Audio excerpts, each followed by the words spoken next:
사람에게 가장 좋은 소식이란 제목으로 말씀드립니다. 자, 여러분은 자다가 벌떡 일어나게 하는 소식, 어떤 소식일까요? 자다가도 어떤 이야기 들으면 벌떡 일어나게 할 수 있는 이런 소식, 어떤 소식이겠습니까? 어디 가면 땅을 싸게 살 수 있어, 이런 소식 들으면 벌떡 일어나십니까? 우리의 자녀, 여러분 자녀가 공부하고 있다면 아주 좋은 학원이 있어, 그 학원만 가면 명문대학 다 들어간대, 이런 정보를 여러분 들으면 우리 부모님도 벌떡 일어났습니까? 아니면 어떤 여러분 질병을 가지고 있다면 그 질병을 깨끗하게 낫게 해줄 수 있는 방법을 알려준다고 할 때 여러분 그 소식 들으면 벌떡 일어나시겠습니까? 아니면 돈을 많이 벌 수 있는 특별한 비법을 알려준다는 세미나가 있다, 그 세미나 시간과 장소를 알려주면 자다가 벌떡 일어나시겠습니까? 자, 우리에게는 이런 소식을 기대합니다. 우리는 이런 소식을 기다립니다. 그런데 성경은요, 이보다 더 좋은 소식이 우리에게 있다고 말씀합니다. 복음입니다. 자, 복음은 우리에게 가장 좋은 소식임을 말씀합니다. 자, 왜 그럴까요? 복음이 왜 우리에게 가장 좋은 소식일까요?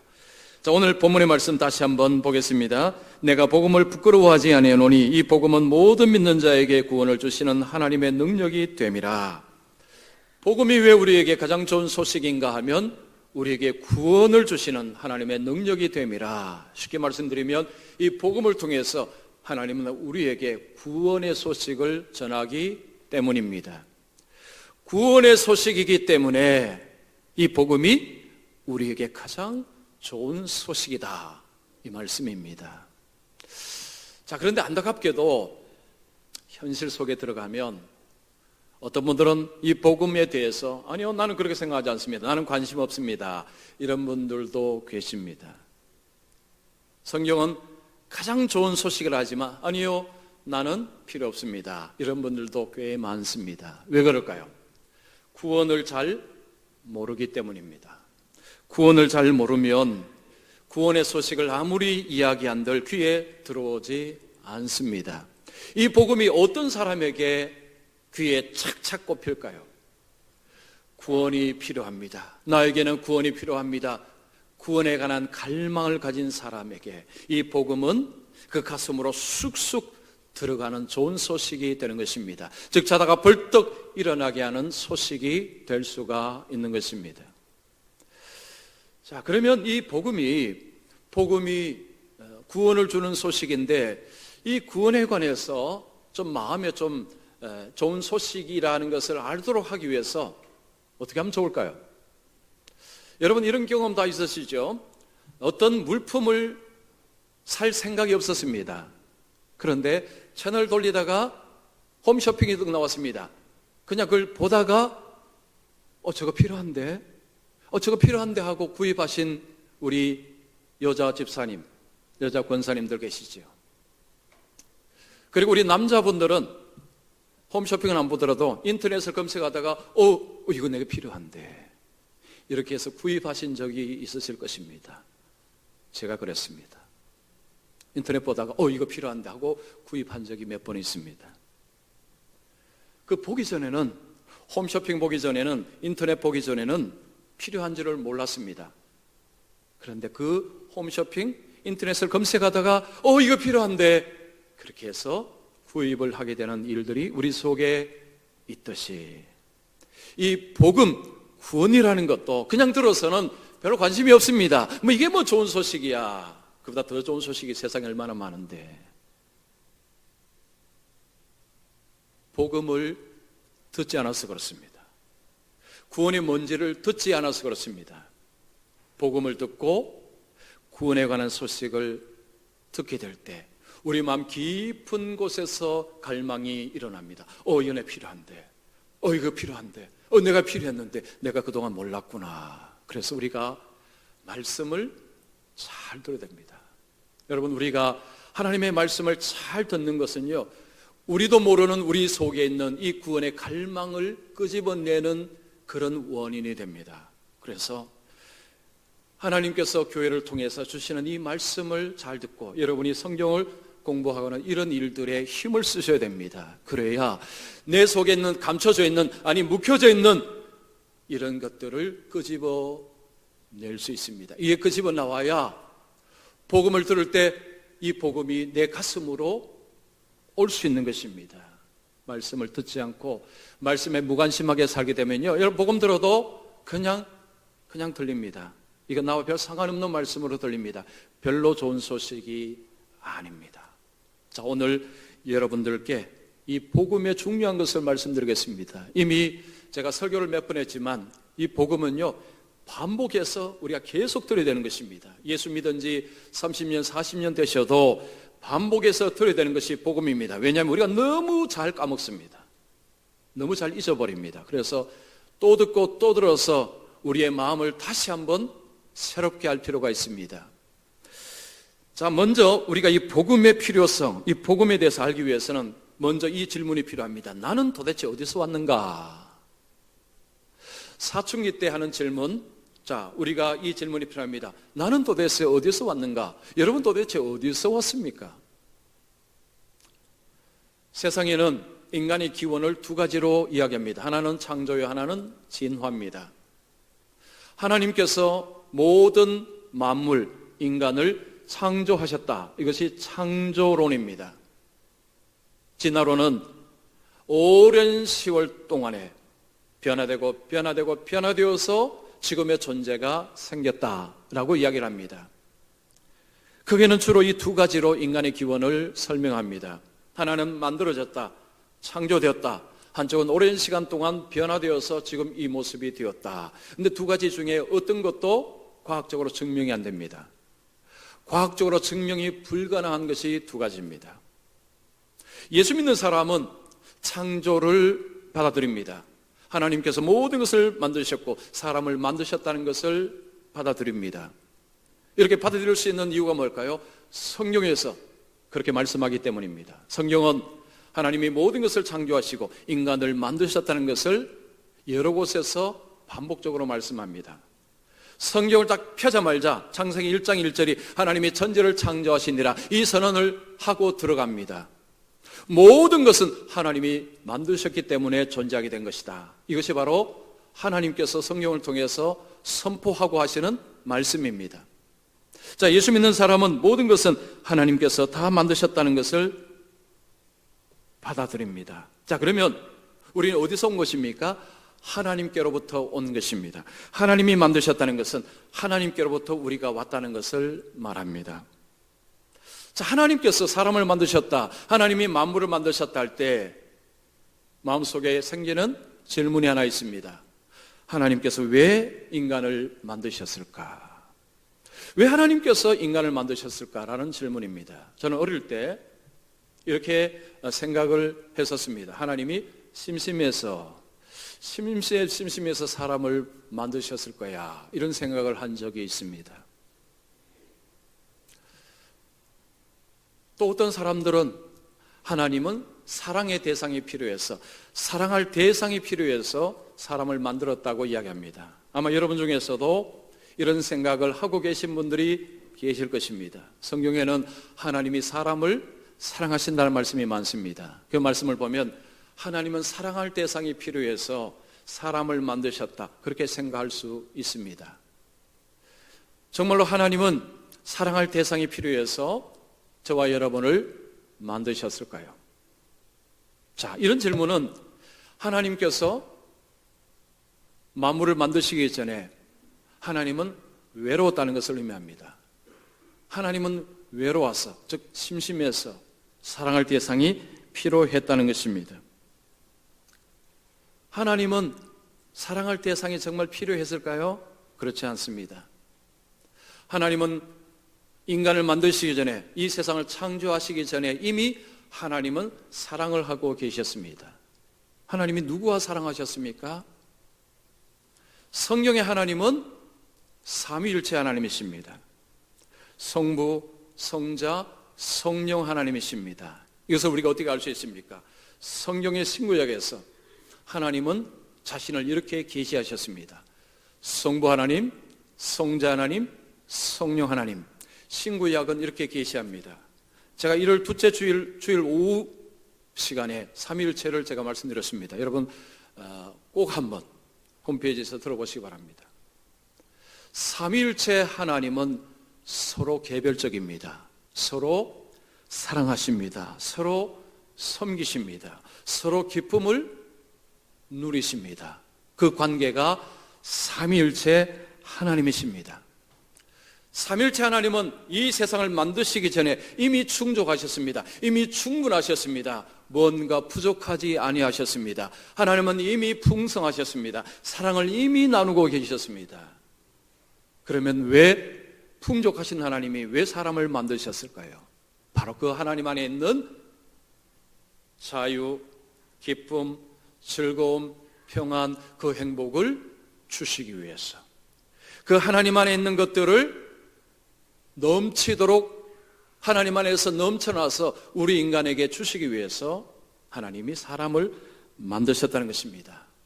제가 이렇게 말할 수 있는 근거가 뭘까요? 근거가 있습니다. 여러분 요한복음 17장 24절 보십시오. 아버지여 내게 주시는 자도 나 있는 곳에 나와 함께 있어 아버지께서 창세전부터 나를 사랑하심으로. 예수님이 성부 하나님께 기도합니다. 창세전에 아버지께서 나를 사랑하셨다고 이야기합니다. 지금도 물론 사랑하고 계시죠. 하나님께서 이 모든 것을 지키기 전에, 만드시기 전에 아버지가 아들을 사랑하셨다고 이야기합니다. 그리고 그 다음 보십시오. 내게 주신 나의 영광을 그들로 보게 하시기를 원하옵나이다. 성자 예수님이 성부 하나님 앞에 뭘 기도합니까? 여기서 그들이 누굽니까? 예수 믿는 사람들입니다. 예수님의 제자들입니다. 예수님께서 저들도 아버지와 내가 경험했던 그 영광을, 그 사랑을, 그 즐거움을 이들도 맛보게 하여 주시옵소서. 예수님의 이 기도 속에 왜 우리를 만드셨는가? 그 이유가 드러납니다. 하나님은 사랑할 대상이 필요해서 우리를 만드신 것이 아닙니다. 하나님은 심심해서 만드신 것이 아닙니다. 하나님 안에 있는 그 사랑과 그 기쁨을 주시기 위해서 그 대상으로 사람을 만드셨다는 것입니다. 예수님께서 나중에 다시 오셔서 심판하실 때에 예수님께서 어떤 사람에게는 이런 식으로 말씀하실 것입니다. 마태복음 25장 21절을 보십시오. 그 주인이 이르되 잘하였도다 착하고 충성된 종아 내가 적은 일에 충성하였으며 내가 많은 것을 내게 맡기리니 내 주인의 뭐라고요? 즐거움에 참여할지어다. 우리 주님께서 사람들에게 뭘 주신다는 것입니까? 내 주인의 하나님 안에 있는 즐거움을 주겠다는 것입니다. 그 즐거움으로 초대한다는 것이 주님의 말씀입니다. 삼위일체 하나님께서 우리 인간을 만드실 때에 하나님이 우리에게 정말로 주시고 싶은 것은 하나님 안에서의 즐거움입니다. 기쁨입니다. 충족함입니다. 만족함입니다. 행복입니다. 이런 것들을 주시고 싶다는 것입니다. 자, 그러나 사람들은 이 하나님 안에서 행복을 찾는 것이 아니라 하나님 바깥에서 행복과 즐거움을 찾고 있습니다. 성적인 쾌락에서 많은 사람들이 기쁨을 찾습니다. 어떤 사람은 성공에서 기쁨을 찾습니다. 보람을 찾습니다. 어떤 사람은 일을 통해서 보람과 즐거움을 찾습니다. 하나님 바깥에서 세상에서 기쁨과 즐거움을 찾습니다. 잠깐 즐거움을 주는 것이 사실입니다. 그러나 이내 곧 즐거움은 사라집니다. 기쁨은 사라집니다. 허무함과 공허함이 밀려듭니다. 보리스 베커라는 이름 들어보셨죠? 유명한 테니스 선수입니다. 이 선수가 이런 말을 했습니다. 나는 윈블던 대회에서 2차례 우승했고 그중 한 번은 최연소 선수였다. 돈도 많이 벌었다. 재물이라면 필요한 만큼 있었다. 그런데 내 마음에 평화가 없다. 소피아 로렌 영화 배우입니다. 소피아 로렌이 인터뷰에서 이런 이야기 했습니다. 상도 많이 받고 결혼도 했고 부족한 것이 없는데 내 삶에 결코 채워줄 수 없는 공허가 있다. 세상에서 높은 자리에 올라가고 인기가 있고 성공한 사람들이 하는 이야기를 들어보십시오. 겉으로는 많은 것을 누려서 참 좋겠습니다 하지만 막상 그 자리에 있으니까 기쁨은 잠시, 평화가 없습니다. 불안함이 있습니다. 허무가 있습니다. 공허함이 있다라고 이야기합니다. 왜 이럴까요? 하나님 안에서 찾아야 되는 것을 하나님 밖에서 찾으니까 그렇습니다. 하나님은 하나님 안에서 삼일체 하나님 속에 있는 것을 우리에게 주시고자 초대를 하십니다. 근데 사람도 아니요 나는 필요 없습니다 하고 하나님 바깥에서 열심히 찾고 있는데, 그러나 막상 가보면 없다는 거죠. 겉으로 볼 때는 저기 가면 저걸 얻으면, 막상 가보니까 뚜껑을 열어보니까 비었다는 것입니다. 여러분, 무엇이 문제입니까? 왜 하나님 안에서 그런 것을 얻지 못하게 하는 이유가 무엇입니까? 무엇이 문제입니까? 여러분, 인생의 문제가 무엇입니까? 우리의 삶의 문제가 너무 많습니다. 이런 문제가 왜 발생하는 것입니까? 여러분, 작년 한 해 동안 이런저런 일로 어려움 많이 겪었을 것입니다. 우리는 종류가 다르지만 모든 사람에게는 아픔과 고통이 있습니다. 2020년 이제 한 달이 지나갔지만 앞으로 예기치 못했던 어려움들, 슬픔, 고통이 여러분 속에 찾아올 것입니다. 우리에게는 반드시 찾아옵니다. 여러분, 우리의 삶의 문제가 왜 이렇게 많습니까? 뭐 때문에 이렇게 문제가 많은 것입니까? 성경은 그 이유를 명확하게 설명합니다. 하나님을 반영했기 때문에, 하나님께 등을 돌렸기 때문에 이 세상에는 문제가 많다라고 이야기합니다.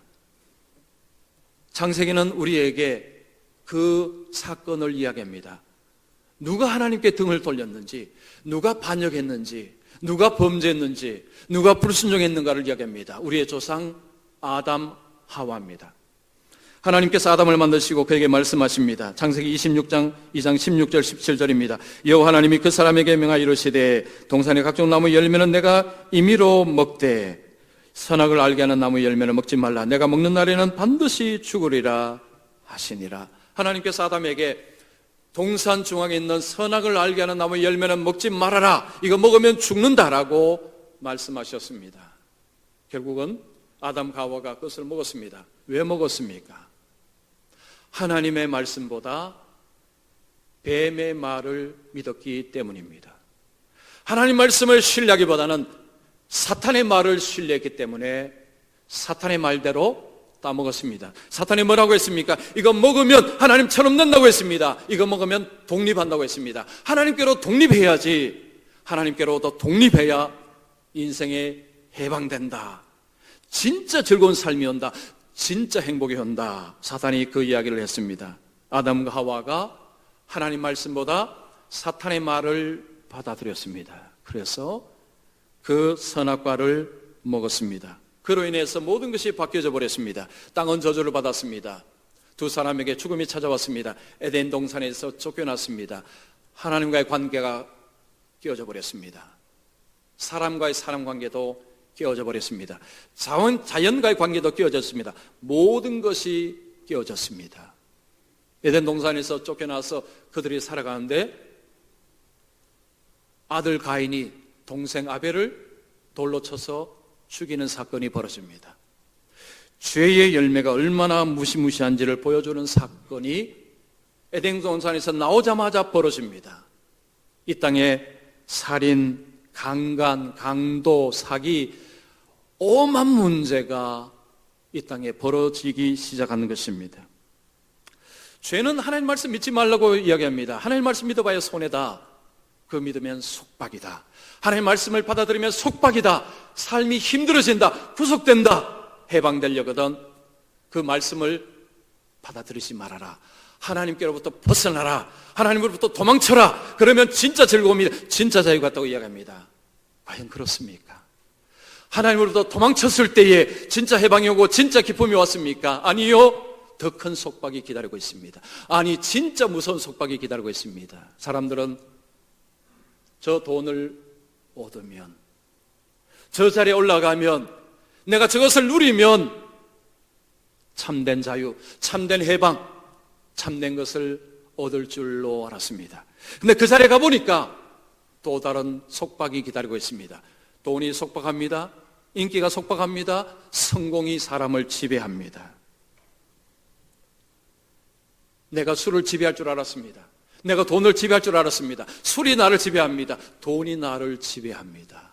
그 속에서 사람들은 상실감, 불안, 염려, 좌절, 걱정 끌어안고 살아갑니다. 이것이 인생의 현 주소입니다. 우리의 현실입니다. 하나님 없는 가운데서 자유와 평화를 추구하지만 오히려 그 속에 엄청난 고통이 기다리고 있습니다. 자, 이렇게 말하면 어떤 분들은 아유 목사님 뭐 인생을 그렇게 부정적으로 이야기합니까? 교회 안 다녀도 예수 안 믿어도요 참 잘 사는 사람 내 주위에도 많습니다. 내 주위 어떤 사람도 교회 안 다녀도요 정말 기쁘게 살아갑니다. 정말 행복하게 살아갑니다. 삶이 정말로 그들은 보람있게 살아갑니다. 목사님 너무 그렇게만 말씀하지 마십시오. 목사님 좀 눈을 크게 뜨고 예수 안 믿어도 잘 사는 사람 한번 찾아보십시오. 많습니다. 아마 이렇게 이야기할 것입니다. 예수 안 믿어도 착한 사람 많고 예수 믿어도 바르게 사는 사람 많다는 이야기, 여러분 어떻게 생각하십니까? 동의하십니까? 저는 동의하지 않습니다. 어떤 여성이 있었습니다. 남편이 세상을 일찍 떠났습니다. 아들 하나를 키웁니다. 그 아들을 키우면서 아들에게 이런 가르침을 줍니다. 약한 사람 잘 도와줘야 된다. 성실해야 된다. 거짓말 하지 말아야 된다. 이 어머니는 그 하나밖에 없는 아들을 그렇게 키웠습니다. 열심히 일해서 그 아들을 대학을 보냈습니다. 대학을 졸업했습니다. 직장을 구하는데 타도시로 다른 도시에 가서 살게 되었습니다. 그때부터 이 아들은 엄마와의 관계를 다 끊어버렸습니다. 엄마가 전화를 해도 받지 않습니다. 편지를 해도 답장을 하지 않습니다. 그런데 이 젊은이가 직장에서는 칭찬을 너무너무 많이 듣습니다. 왜냐하면 약한 사람 돌봐줍니다. 너무 성실합니다. 너무 진실합니다. 거짓말 잘하지 않습니다. 나이 많은 사람들은 야 저런 사위가 있으면 좋겠다. 어떤 여성들은 야 저 사람하고 결혼하면 좋겠다. 이런 마음을 가질 정도로 그 청년에 대한 칭찬이 자자했습니다. 어느 날 이제 어떤 여성과 만나서 이제 서로 간에 사귀기 시작했습니다. 여성이 남자에게 묻습니다. 하나 궁금한 게 있습니다. 부모님은 어디 계십니까? 아버지는 돌아가셨고 어머니는 어느 도시에 살고 있습니다. 그러면 어머니 어떻게 자주 연락하십니까?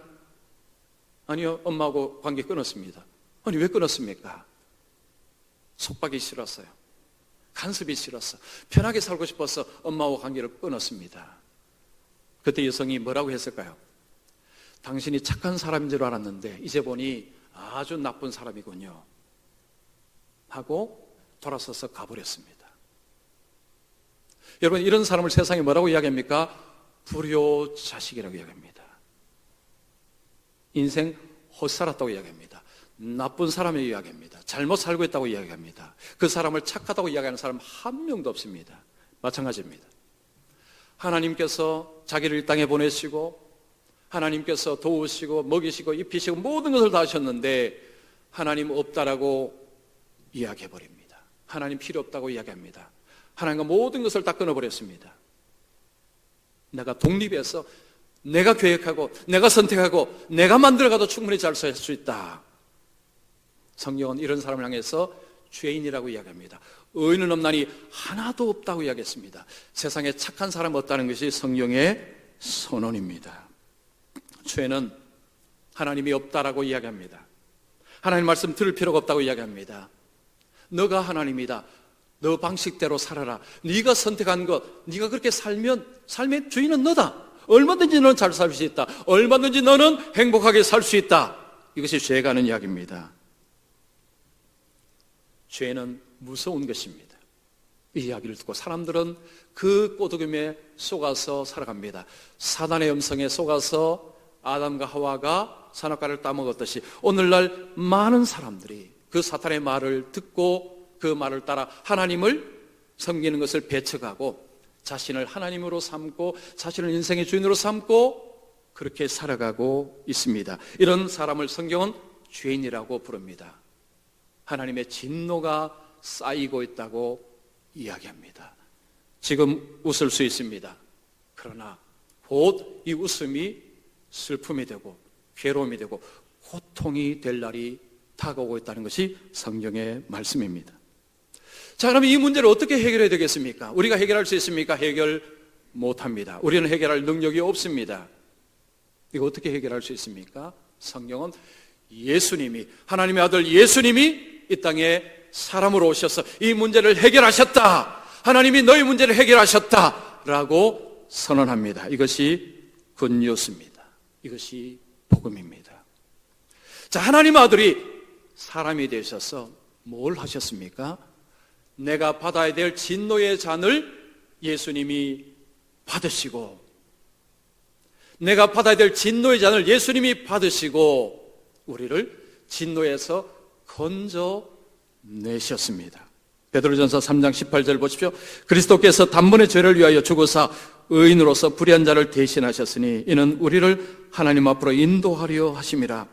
예수님은 의인입니다. 예수님은 죄를 짓지 않았습니다. 우리는 죄인입니다. 우리가 받아야 될 그 진노를 예수님이 대신 받으시고 우리를 하나님께로 올 수 있도록 길을 열어주셨다는 것입니다. 죄인에게는 하나님의 진노가 있다고 성경은 말씀합니다. 그 진노를 예수님이 대신 받으셨다고 말씀합니다. 이미 받으셨다는 것입니다. 그 덕분에 우리는 하나님 안에서 의인이 되었다는 것입니다. 고린도서 5장 21절 보십시오. 하나님이 죄를 알지도 못하시는 이를 우리를 대신하여 죄로 삼으신 것은 우리로 하여금 그 안에서 하나님의 의가 되게 하려 하심이라. 하나님의 의, 하나님 앞에서 의로운 자로 하나님께서 칭해 주신다는 것입니다. 인정해 주신다는 것입니다. 예수님이 뭘 하셨습니까? 우리 대신 진노를 받으시고 우리를 깨끗하게 하셨습니다. 그러면 하나님이 왜 이렇게 하셨습니까? 왜 하나님이 사람이 되셔서 자신이 만든 피조물에게 왜 고통을 당하시고 십자가에 왜 죽으셨습니까? 이유가 무엇입니까? 성경은 뭐라고 이야기합니까? 사랑으로 인해서. 하나님이 세상을 이처럼 사랑하사 독생자를 주셨으니, 예수님이 왜 그 보좌에서 비천한 사람의 자리로 낮아지셨느냐? 하나님이 세상을, 그 세상은 사람입니다. 하나님이 세상 사람을 사랑하사 아들이 이 땅에 와서 사람의 몸으로 태어나서 사람들에게 수모와 고통과 잔인한 죽음을 당하셨다는 것입니다. 이 놀라운 일이 일어날 수 있었던 근거는 하나님의 사랑이라 말씀합니다. 여러분, 우리 인생에서 이 사랑은 정말 희한한 것입니다. 여러분, 사랑은 정말 놀라운 것입니다. 이 사랑이라는 글자를 빼버리면 이해 안 되는 일들이 참 많습니다. 미국의 어린아이들에게 사랑이 무엇인가를 물었습니다. 7살 난 어떤 어린아이가 말합니다. 엄마가 커피를 끓여 아빠에게 주기 전에 맛이 괜찮은지 확인하느라 한 모금 마시는 것. 여러분, 이해하셨습니까? 자, 여러분이 어떤 분이 제게 커피를 주시면서 목사님 제가 한번 마셔보고요 하고 마시고 제게 준다면 제가 이걸 마셔야 됩니까? 안 마셔야 됩니까? 요즘처럼 이 코로나 바이러스 때문에 힘들 때 이거 마셔야 됩니까? 안 마셔야 됩니까? 가르쳐 주십시오. 마시면 안 되겠죠? 엄마가 아빠에게 커피를 주면서 자기가 한번 마셔보는 것, 아이 눈에서는 이게 사랑이다. 이상한 것입니다. 사랑이니까 그렇게 하더라는 것입니다. 어떤 아이가 말합니다. 7살짜리 아들입니다. 땀투성이 냄새나는 아빠에게 엄마는 영화배우 누구보다 더 멋지다 라고 이야기합니다. 이게 사랑이라는 거죠. 여러분, 이 운동하다가 땀내 나는 사람 옆으로 오면 어떻습니까? 아유, 저리 가세요. 냄새 납니다. 여러분, 땀 냄새요, 참 별로 안 좋습니다. 그런데 지금 운동하고 땀 냄새 나는 남편에게 영화배우, 누가 있습니까? 하여튼 영화배우보다도 훨씬 멋지다. 이거 이상한 말입니다. 그건 말이 안 되는 소리죠. 그런데 그런 이상한 말이 통용될 수 있는 이유는 뭐 때문에요? 사랑 때문에. 이 사랑이 들어가니까 그래, 맞아, 그렇네, 이해가 되네 라는 것입니다. 왜 하나님이 사람이라는 자리에 내려오셔서 왜 사람에게 수모를 당하셨는가? 이게 도대체 어떻게 이해될 수 있느냐? 사랑이란 두 글자가 딱 들어가니까 그러면 이해가 되지. 여러분, 부모의 심정이 딱 똑같습니다. 자녀가 뭘 잘못했습니다. 경찰서에 잡혀갔습니다. 부모는 가서 뭐 이야기합니까? 이것 다 내가 잘못해서 그렇습니다. 내가 대신 내가 벌 받겠습니다.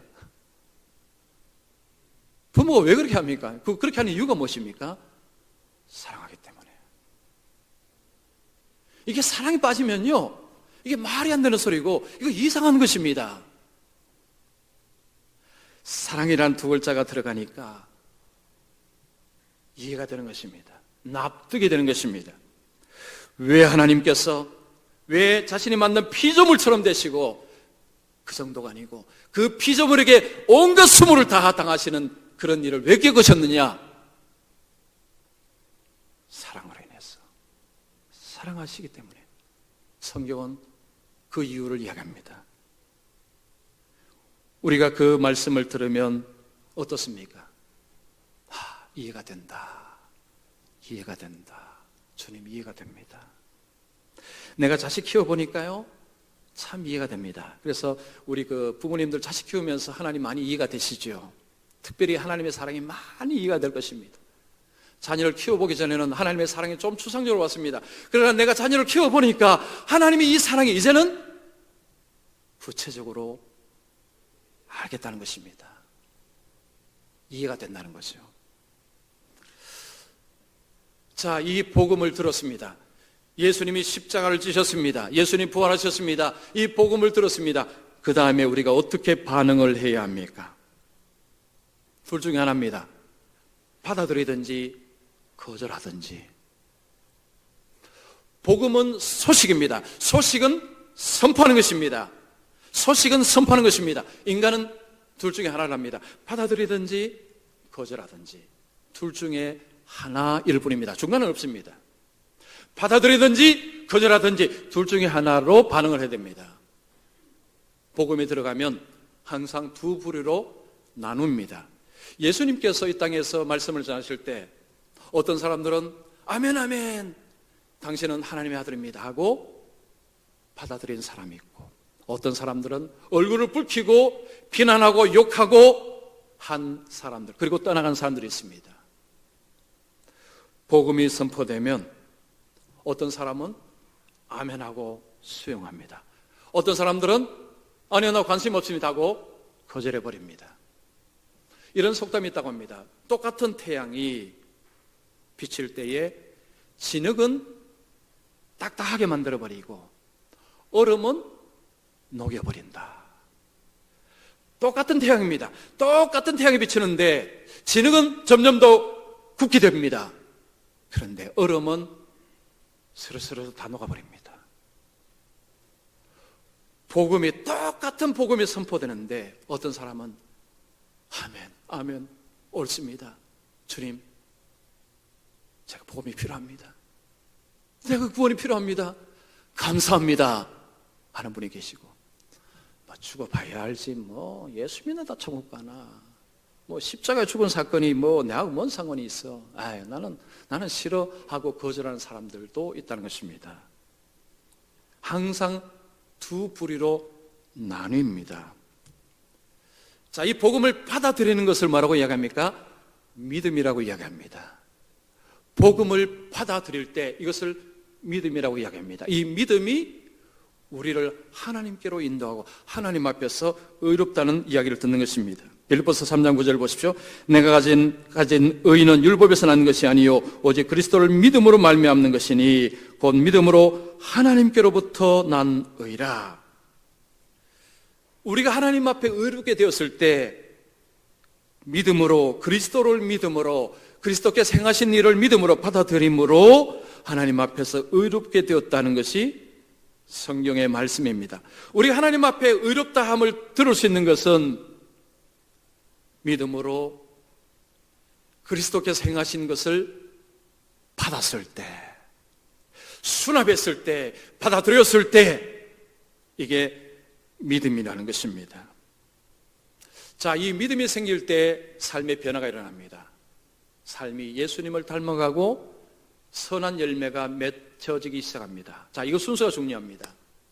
내가 선하게 사니까 하나님이 나를 구원해 주신 것이 아닙니다. 이 복음을 듣고 복음을 받아들였을 때 나에게 구원이 임하는 것입니다. 그리고 그 다음에 선한 삶으로 열매가 나타나는 것입니다. 복음은 사람을 둘로 갈라버립니다. 받든지 거절하든지. 이 믿음에 관해서 오해가 하나가 있습니다. 어떤 분에게는 믿음이 공로가 되는 분들이 있습니다. 나의 큰 믿음이, 내가 큰 믿음을 가졌기 때문에. 그렇지 않습니다. 잘못 아시는 것입니다. 그 믿음이 나를 구원하는 것이 아닙니다. 예수님의 하신 그 공로가 나를 구원하는 것입니다. 믿음은 수단입니다. 그것을 받아들이는 수단이 믿음일 뿐입니다.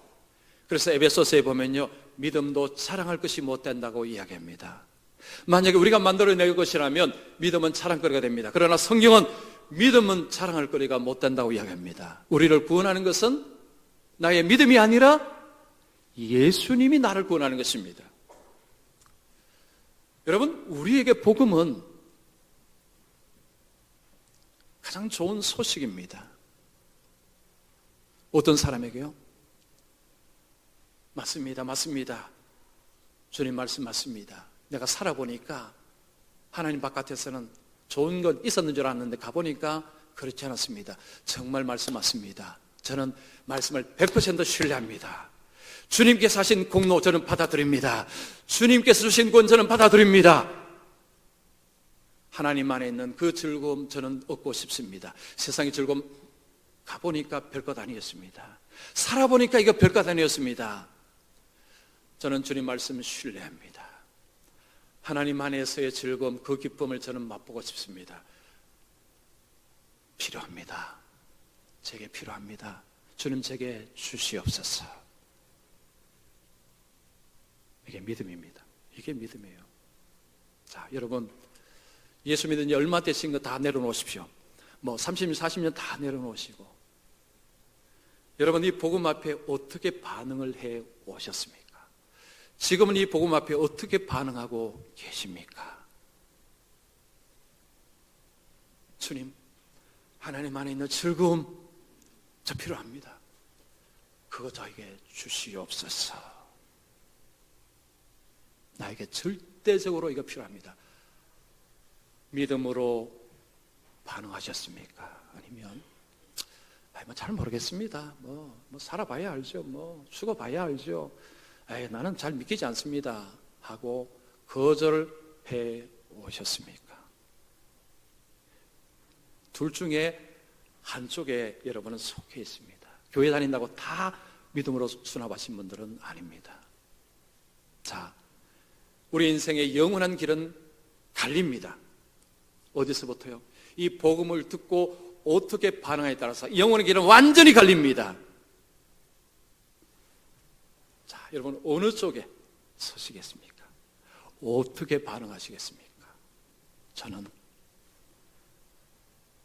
저는 믿습니다. 저는 그 하나님 안의 즐거움을 저는 원합니다. 그것을 저는 맛보고 살고 싶습니다. 그리고 때가 되어 영원한 나라에서 저는 그것을 누리고 싶습니다. 저의 반응은 이겁니다.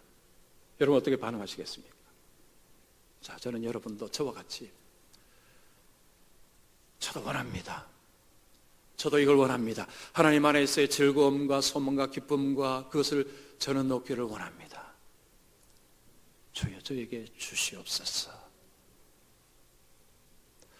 복음의 믿음으로 반응하셔서 이 땅에서부터 그 맛을 누릴 뿐만 아니라 장차 들어갈 그 하나님 나라에서 그 삼위일체 하나님이 누리셨던 그 좋은 것들을 영원토록 누리시는 여러분들이 되시기를 축원합니다. 자, 우리 한번